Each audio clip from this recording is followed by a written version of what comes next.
Il était une fois, à l'aube, Croco et Herman concoctaient la pizza la plus étrange dans la cafétéria créative de l'école de la forêt magique.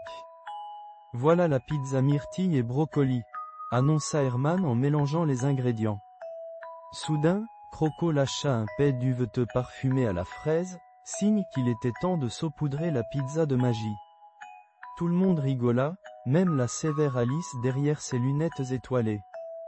Pouce en l'air, cria Croco, appuyant son gros pouce vert sur la pâte à pizza et boink. La pâte commença à scintiller, puis elle rebondit. Soudain, elle se transforma en une petite fusée, provoquant l'hilarité générale.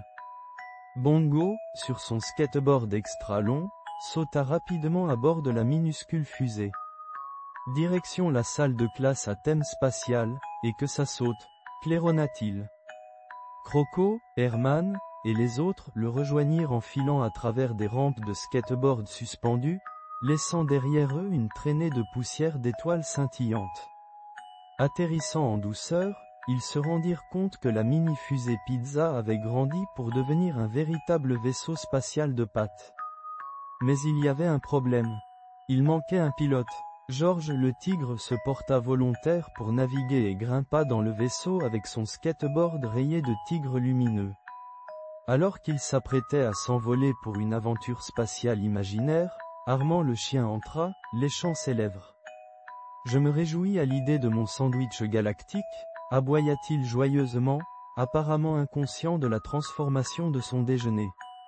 Soudain, Croco appuya son gros pouce sur le sandwich d'Armand.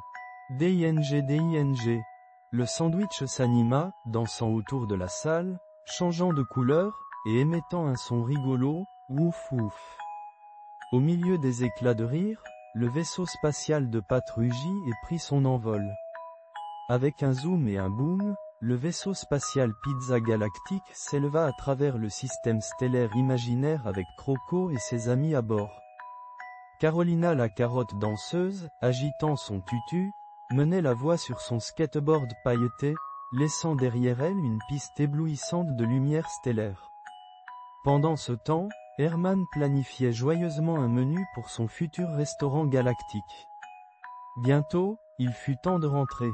Alors que Georges naviguait habilement leur descente, Bongo tambourinait un rythme triomphant sur son ensemble de batteries fait maison, qui résonnait à travers l'école de la forêt magique, faisant éclore le jardin des Giggles.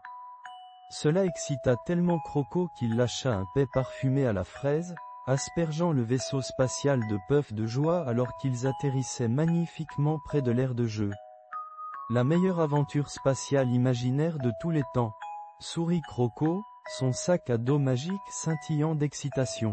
Et Armand, finalement rattrapé par eux, décida que même s'il n'était pas un sandwich, il garderait le vaisseau spatial pour la surprise de la fête d'anniversaire de l'année prochaine. Alors qu'ils descendaient tous du vaisseau spatial Pizza, Alice la directrice rit, remontant ses lunettes étincelantes, « Quelle journée à l'école de la forêt magique !» Au coucher du soleil, nos amis partagèrent des parts de pizza aux myrtilles et brocolis, célébrant leur incroyable aventure. Et même si les parts de pizza avaient un soupçon de goût d'étoile, tous s'accordèrent à dire qu'il n'y avait pas de pizza comme celle magique et galactique de Herman.